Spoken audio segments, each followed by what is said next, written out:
Bienvenidos a esta quinta sesión de nuestro primer curso MOOC de redacción de artículos científicos para investigadores junior. Soy Gladys Lagos Reynoso, docente de la Universidad de Guayaquil, quien estará a cargo de este curso. Revisemos entonces el objetivo de nuestro curso, y el cual nos dice que es contribuir a que la labor de redactar un artículo científico se convierta en un espacio sencillo para la generación y difusión de conocimientos de parte de quien realiza la investigación, con la misión de buscar soluciones a los problemas y que éstas sean conocidas por todos, comunidad científica, docentes, estudiantes, profesionales y la sociedad en general. Pues bien, ¿qué es un artículo científico? Es un informe escrito que sigue normas y estándares fijados de acuerdo a las revistas donde se desea publicar. También indicamos que un artículo científico desarrolla y trata de resolver una problemática. No sirve simplemente con redactarlo, sino que hay que publicarlo y difundirlo. Se trata de resultados de investigación originales, es decir, que se debe respetar la autoría de las investigaciones similares y citar debidamente, y nunca plagiar. Revisamos también las partes del artículo científico. Como parte inicial constará el título, el autor, el resumen, las palabras claves. Como cuerpo del documento estará la introducción, material y métodos y resultados. Y como parte final tendremos las conclusiones, la bibliografía o referencias bibliográficas. De cada una de estas partes las hemos ido desarrollando a lo largo de nuestras sesiones anteriores.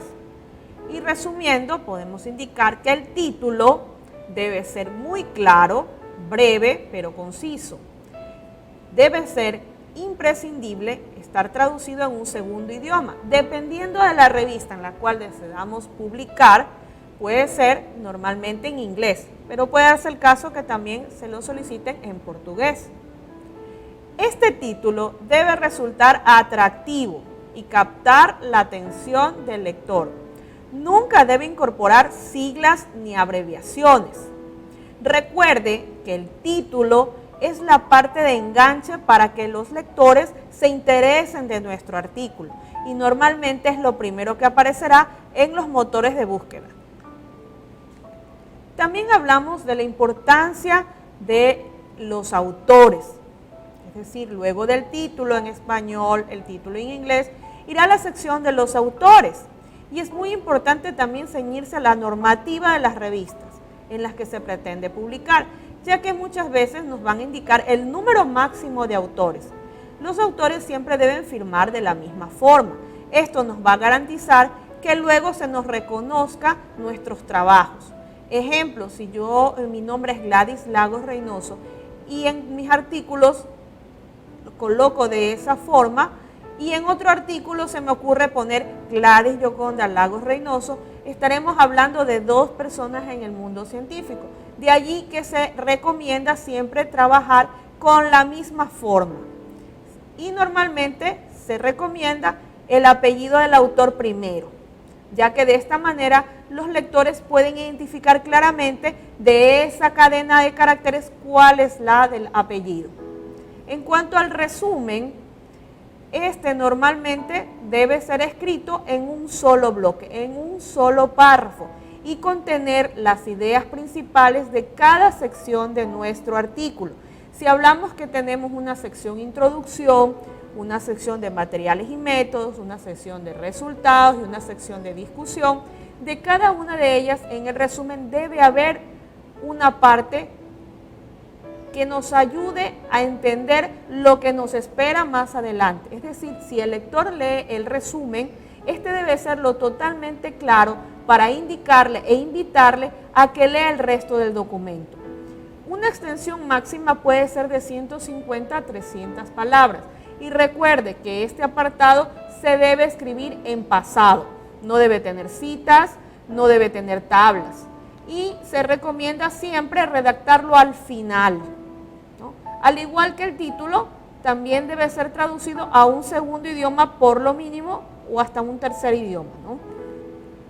Las palabras claves van a continuación del resumen y puede ser de 3, 4 o 5 palabras claves, que son estos descriptores que me van a permitir ganar visibilidad y tener más posibilidades para que los lectores se interesen en mi investigación.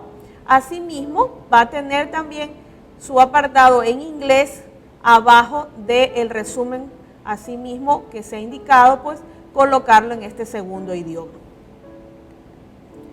En cuanto a la introducción, habíamos señalado que la introducción tiene esta propiedad de atrapar al lector, pues en esta sección el escritor científico muestra su creatividad, su percepción, su objetividad y el ingenio para concretar la naturaleza y el alcance de un problema de investigación. Y se relaciona siempre con la pregunta, ¿cuál es el problema de investigación? En la sección de material y métodos indicamos que va a tener pues la parte del diseño, qué población se ha hecho el estudio, el entorno indica dónde se ha hecho el estudio, las intervenciones y obviamente ese análisis estadístico que en ocasiones puede ayudarse a través de algún software especial para el análisis de la parte pues estadística. Hablábamos de este diseño de la investigación y que el diseño metodológico es esa descripción detallada y precisa de las estrategias y procedimientos de cómo se va a realizar la investigación. Precisamente en la sección material y métodos contamos todo, cómo va a ser la investigación, qué es lo que debe, si usted va a hacer una encuesta, una entrevista, de cuántas preguntas, qué tipo de preguntas van a hacer, si son cerradas, si son abiertas, si son escala de Likert, si es que las va a realizar de forma presencial o a través de un formulario de Google, si va a trabajar con grupos, si va a dividir los grupos, es decir, toda esa parte de cómo se va a recolectar los datos la debe trabajar allí. Los elementos que deben incluirse en el diseño metodológico deben estar relacionados de forma lógica, congruente, presentados de forma ordenada, con coherencia y sencillez. En esta fase, el investigador busca diseñar la manera de cómo comprobar su idea o hipótesis. Se formulará un plan en el que se espera obtener la información, datos o respuestas que contesten al problema de la investigación. Para esto, estamos allí observando que hay 4 tipos de diseño: investigación exploratoria, investigación descriptiva, investigación explicativa e investigación de evaluación. Luego, el diseño de la investigación debe verse desde 2 perspectivas: un diseño de investigación cualitativo y un diseño de investigación cuantitativo. Se puede utilizar las 2 perspectivas combinadas o solo una de ellas.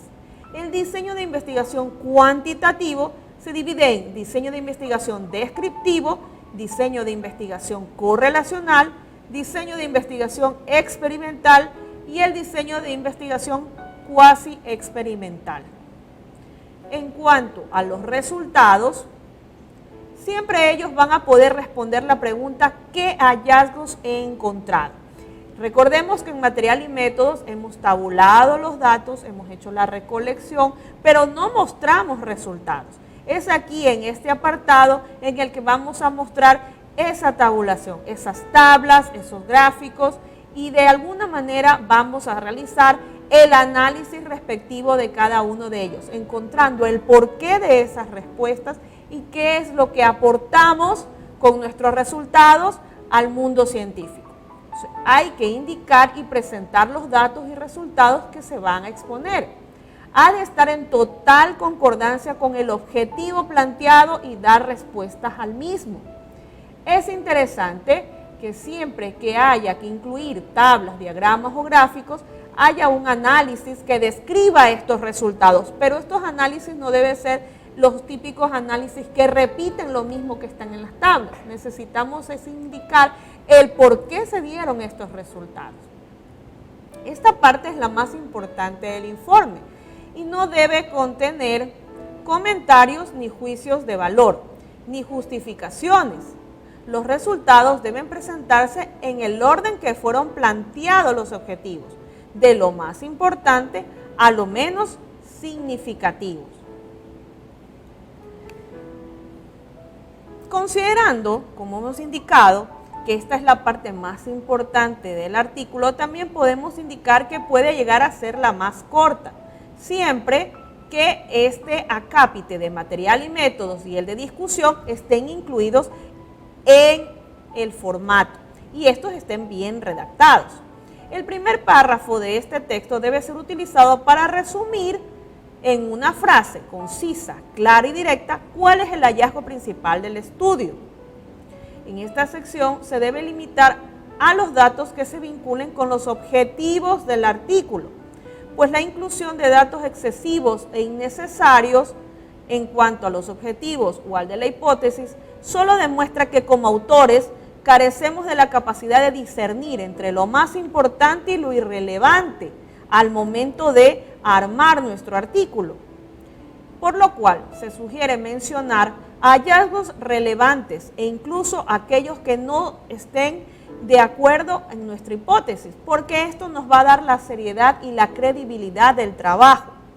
No podemos acomodar los resultados a nuestra conveniencia o porque ya teníamos establecido o pensado que esa iba a ser el comportamiento de determinada variable. Los resultados se presentarán en un orden lógico y sucesivo en el que fueron encontrados, de forma que sea comprensible y coherente por sí mismos. Ellos tienen que expresarse de manera clara y sencilla, porque representan los nuevos conocimientos con los que nosotros como investigadores estamos aportando al mundo científico y a nuestros lectores. Por lo cual, el uso de las tablas y los gráficos son una buena opción, siempre que se evite precisamente la redundancia. Hay momentos en los cuales se puede presentar trabajos de los estudiantes en los cuales presentan la misma tabla y el mismo gráfico sobre la misma variable o el mismo tema. Esto es una redundancia, es repetir valores. Y si a esto le incluimos que también hagan un análisis y en palabras repiten lo mismo que está en el gráfico, es evidente pues que ahí está una redundancia innecesaria, algo que no debe presentarse y que exige una examinación más profunda de la presentación de estos resultados.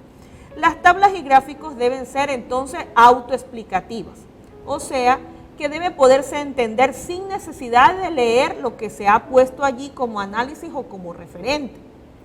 No se debe utilizar cuando los datos que se quieran presentar se pueden resumir tranquilamente entre 1 o 2 párrafos o hasta 3 párrafos dentro del texto. Todas las tablas y gráficos se citarán en el cuerpo principal de esta sección y se enumerarán en el orden en el que aparecen. Su número debe ser estrictamente necesario para ilustrar los resultados del estudio. Se recomienda utilizar los gráficos como alternativa a las tablas, con muchas entradas y no duplicar datos en gráficos y tablas como lo indicamos en los párrafos anteriores. Esta sección debe ser escrita utilizando verbos en pasado. ¿Qué quiere decir? Se encontró, se observó, se analizó, entre otros. En cuanto a la presentación de los datos, se debe focalizar hacia hallazgos pertinentes y respondiendo a las preguntas de la investigación o a la prueba de la hipótesis. Los datos deben presentarse de forma específica, sin comentarios ni argumentos. El texto debe ser presentado como se indicó en forma clara, precisa y concisa. Los resultados se presentan en forma ordenada, siguiendo pues el orden de los objetivos o hipótesis. Se inicia con los hallazgos más importantes, dejando las asociaciones negativas para el final de la sección, considerando el riesgo relativo y el intervalo de confianza. Se deben utilizar términos estadísticos en su relato, nivel de significancia, aleatorio, muestra, correlación, regresión, entre otros. Las tablas y gráficos deben ser siempre simples, autoexplicativas, autosuficientes, incluyendo los datos numéricos. Podemos observar allí 2 ejemplos en los cuales tenemos una tabla que tiene un rayado interno y el nombre de la tabla, dice tabla 2, distribución por género, está en la parte inferior de la tabla. A nivel de los gráficos también tenemos ahí marcado el gráfico y la correspondiente leyenda de ese gráfico. Figura 1, beneficios de la aplicación del M-Learning. Estos formatos van a depender también de las normativas de la revista donde se desee publicar. Hay revistas que nos piden que las tablas tengan todo el rayado, que tengan un tamaño de letra y un tipo de letra específico. Al igual que los gráficos, la figura, el nombre figura 1, puede ser que también le digan que no vaya figura, la palabra figura, sino la palabra gráfico y que vaya la leyenda en la parte superior. Todo esto depende de la normativa de la revista y es importante revisarla para dar cumplimiento a ello y asegurar así que nuestros pareceros o revisores de las revistas pues nos puedan dar la aceptación del artículo. Es decir, que las tablas y gráficos complementarán el texto y ayudarán a una comprensión rápida y exacta de los resultados. Clarifican la información, ponen énfasis en los datos más significativos, establecen relaciones y resumen en cuanto al material de los hallazgos. Las tablas se analizan cuando los datos tienen resultados exactos y van con decimales, tienen su encabezamiento de filas y columnas. Nunca deben presentarse cortadas, no es necesario colocar la fuente de la tabla si esa fuente es de mi trabajo, es de mi realización, pero si esa tabla la he tomado de otro estudio científico o la he tomado de resultados del INEM, de resultados de organismos, debo poner entonces citar esa fuente. Los gráficos se usan cuando se requiere mostrar el comportamiento de una variable en un periodo de tiempo, presentando con más claridad que una tabla, una tendencia, por ejemplo. Se recomienda la enumeración de tablas y gráficos para facilitar precisamente la parte de la consulta, ¿no? Entonces, todo lo que puede ser agregado que no contribuya de algún modo a hacer algo más claro, definitivamente estorba y hay que obviarlo. Todo lo que sobra molesta y en el menor de los inconvenientes, pues causa distracción y resulta una pérdida de tiempo para el lector, que en la mayoría de los casos se confunde, diluye o esconde cierta necesidad de llegar al fondo de un verdadero artículo interesante. Por esas razones es importante sugerir que siempre se muestre los datos relacionados estrictamente al objetivo de nuestro trabajo. Dicho de otro modo, una vez que los objetivos están claros, es importante seleccionar qué datos son los que se vinculan directamente con él y restringir la sección de resultados que no den ninguna razón al objetivo. La inclusión entonces de estos datos excesivos e innecesarios no prueba que uno tenga una información adicional, más bien prueba que el autor no tiene la capacidad de discernimiento para tomar lo relevante y desechar lo irrelevante.